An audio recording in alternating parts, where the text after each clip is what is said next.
প্রিয় শিক্ষার্থীরা, আসসালামু আলাইকুম। আশা করি সবাই ভালো আছো। আজকে আসলাম আমার একটি নতুন পর্বে। এ পর্বে আলোচনা করব অধ্যায় 4 64 পৃষ্ঠার যে অঙ্কগুলো আছে, এই অঙ্কগুলো নিয়ে আজকে আলোচনা করব। তো তোমরা অবশ্যই ক্লাসটি শেষ পর্যন্ত দেখবে। আমি তোমাদেরকে সহজ করে বুঝিয়ে দেওয়ার চেষ্টা করবো ইনশাআল্লাহ। আর আমার চ্যানেলে নতুন হয়ে থাকলে অবশ্যই চ্যানেলটি সাবস্ক্রাইব করে আমার পাশে থাকবে এবং ভিডিও ভালো লাগলে একটি লাইক করে দিবে। এবং ইতিপূর্বে যারা চ্যানেলটি সাবস্ক্রাইব করে রেখেছো তাদেরকে অসংখ্য ধন্যবাদ। তো চলো আমরা অঙ্কগুলো শুরু করি। তো এখানে তোমরা দেখতে পাচ্ছ লেখা আছে দেখি পারি কিনা। এই দেখি পারি কিনার অর্থ হচ্ছে তোমরা পূর্বে যে পৃষ্ঠার অঙ্কগুলো করেছো সব অঙ্কের সমন্বয়ে এখানে অঙ্কগুলো কিছুটা দেওয়া আছে। তোমরা একা একাই পাচ্ছ কিনা ওই জন্য এটা তোমাদের পরীক্ষামূলকভাবে দিয়ে রেখেছে। তো তোমরা নিজেরা চেষ্টা করবে, যদি না পারো তাহলে আমার ভিডিওটি দেখে নিবে, এখান থেকে আশা করি তোমরা শিখে যাবে। তো প্রথমে যে অঙ্কটি বলছে নিচের ভাগটি করি, ভাগটি নিঃশেষে বিভাজ্য নাকি নিঃশেষে বিভাজ্য নয় তা ব্যাখ্যা করি। অর্থাৎ এখানে যে ভাগটা দেওয়া আছে ভাগটা আমাদের করতে হবে, তারপর এটা নিঃশেষে বিভাজ্য কি বিভাজ্য না সেটা আমাদের এখানে ব্যাখ্যা করে লিখতে হবে। তো আমরা লিখবো, তার আগে আমরা কি করব, এটা চলো আমরা ভাগটা করে দেখি নিঃশেষে বিভাজ্য হচ্ছে কি হয় না, তারপরে ব্যাখ্যা করব। তো আমরা এখানে ভাগ করে দিই। তো ভাগ যদি করে দেখো, প্রথমে এখানে যত ঘর থাকে তত ঘর নিতে হয়, কমে গেলে একটা বেশি নিতে হয়। তো 6 নিয়ে 8 বড় হচ্ছে, 1 ঘর নিব, 6 কে 6। তো বাদ দিলে কত হবে 2, আর এই যে 4 নামবে, কত হলো 24। এবার 6 নামটা 24 পর্যন্ত পড়ি, তাহলে 6 কে 6, 6 মানে 12, 3 6 18, 4 6 24 মিলে যাচ্ছে। তাহলে আমাদের এখানে 4 বসবে আর এখানে 24, ঠিক আছে। আবারও 1 ঘর নামবে, কারণ প্রত্যেকবার ভাগের নিয়মে 1 ঘর করে নামে।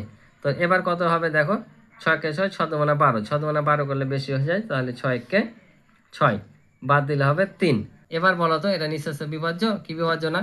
তো আমরা দেখতে পাচ্ছি অবশ্যই এটা নিঃশেষে বিভাজ্য না, কারণ শেষে ভাগশেষ 3 থেকে গেছে। এখন এটা আমাদের ব্যাখ্যা করে লিখতে হবে। তাহলে আমরা কি লিখবো?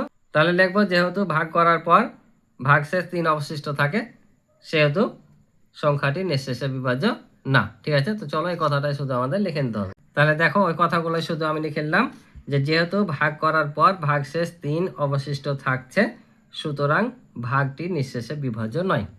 এটাই আমাদের ভাগ করে ব্যাখ্যা করতে বলেছিল, আর এটাই হচ্ছে অ্যান্সার। আশা করি বুঝেছো। এবার দেখো পরের অঙ্কটা বলছে তোমার কাছে কিছু রঙিন কাগজ আছে, তুমি তোমার 20 জন বন্ধুকে কাগজগুলো সমানভাবে ভাগ করে দিলে, প্রত্যেকে 4টি করে কাগজ পেল এবং 10টি কাগজ অবশিষ্ট রইল। তোমার কাছে কতগুলো কাগজ ছিল?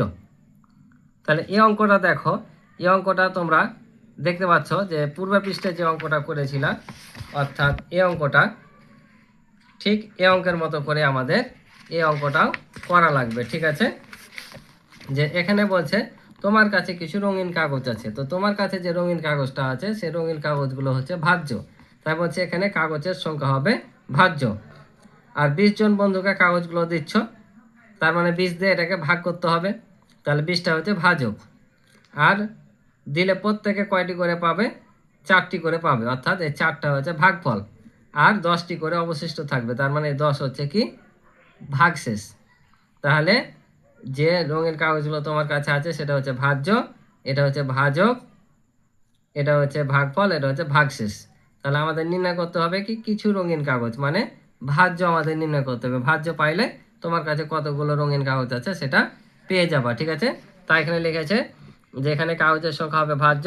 তাহলে ভাজ্য নির্ণয়ের সূত্র কি? ভাজ্য নির্ণয়ের সূত্র হচ্ছে যে ভাজ্য গুণিত ভাগফল যোগ ভাগশেষ, অর্থাৎ এই ফর্মুলায় করলে আমরা এখানে পেয়ে যাব। বুঝতে পারছো?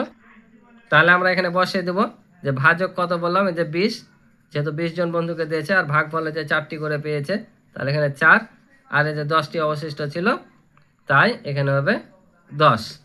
তাহলে এখন আমরা এই দুটো আগে গুণ করে নেবো, কারণ হিসাবের নিয়ম অনুযায়ী আমাদের গুণের কাজটা করতে হয়। তাহলে আমরা যদি গুণ করি তাহলে কত হবে, 4 20 হয় 80, আর এখানে 10 আছে, 10 বসে যাবে, তাহলে 80-র সাথে 10 যোগ করলে হবে 90। তাহলে আমরা কত পেলাম? 90 পেলাম। অর্থাৎ এখানে কাগজ কতগুলো আছে? 90টি, অর্থাৎ আমার কাছে 90টি কাগজ ছিল। ঠিক আছে, বলেছিল তোমার কাছে কতটি কাগজ ছিল, তাহলে আমার কাছে কাগজ ছিল কতটি? 90টি, তাই আমার কাছে 90টি কাগজ ছিল। এটা হচ্ছে উত্তর। এবার পরের অঙ্কটা দেখো, পরের অঙ্ক বলছে খালি ঘর পূরণ করি। এখানে দেখতে পাচ্ছ একটা ভাগ করে দেওয়া আছে এবং কিছু কিছু জায়গায় ফাঁকা ঘর দেওয়া আছে, এই ফাঁকা ঘরগুলো আমাদের পূরণ করতে হবে। তো এটা একেবারে ইজি, কিভাবে করতে হবে দেখো।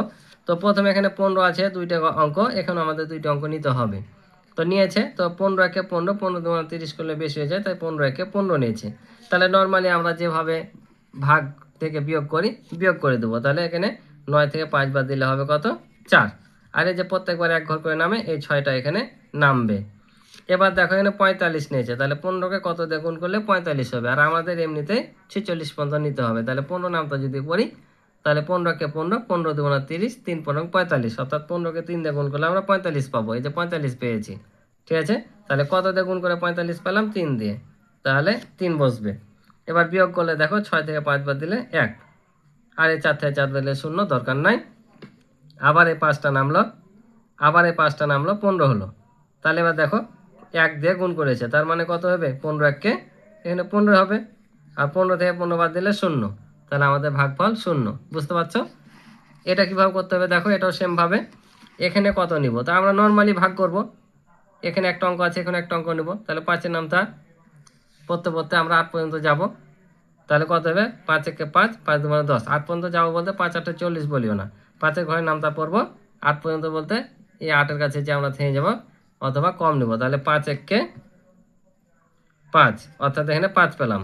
তাহলে যে 8 থেকে যদি আমরা 5 বাদ দিই, তাহলে 3, আর এই শূন্যটা নামলো, 30 হলো। এবারে যে 6 দিয়ে 5কে গুণ করেছে, তাহলে এই 6-এর সাথে 5 গুণ করে যা হবে তাই আমাদের এখানে বসবে। তাহলে 5 6 30।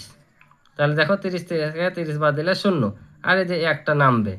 তো আমরা এখানে দেখতে পাচ্ছি যে যখন এখান থেকে কোনো এক ঘর নামে, তখন কিন্তু এটা যেটা ভাগ যায়। যদি বিয়োগ করে থেকে যায়, তাহলে সেটা ভাগ শেষ। কিন্তু নামার পরে যদি না যায়, তাহলে আমাদের সবসময় কি করতে হয়? এই ভাজককে 0 দ্বারা গুণ করতে হয়, কারণ 1 দিয়ে গুণ করলে তো বেশি হয়ে যাবে, তাই 0 দ্বারা গুণ করতে হয়। তাই এখানে কি করেছে? 0 দ্বারা গুণ করেছে। তাহলে 0 দিয়ে যাকে গুণ করে না কেন, ফলাফল কত হবে? 0 হবে। তাহলে এই 1 থেকে 0 বাদ দিলে হবে 1। বুঝতে পারছো? তাহলে ফলাফল 1। তাহলে এই খালি ঘর পূরণ করার নিয়ম হচ্ছে এটাই। তো আজকে এ পর্যন্ত ছিল এই পর্বের অঙ্ক। আশা করি তোমরা অঙ্কগুলো বুঝেছো। তো ভালো লাগলে অবশ্যই চ্যানেলটি সাবস্ক্রাইব করে পাশে থাকবে এবং ভিডিওতে লাইক করে দিবে। আর ইতিপূর্বে যারা চ্যানেলটি সাবস্ক্রাইব করে রেখেছো তাদেরকে অসংখ্য ধন্যবাদ। তো আজকে এ পর্যন্ত, ভালো থাকো, সুস্থ থাকো, দেখা হবে নতুন পর্বে। আল্লাহ হাফিজ।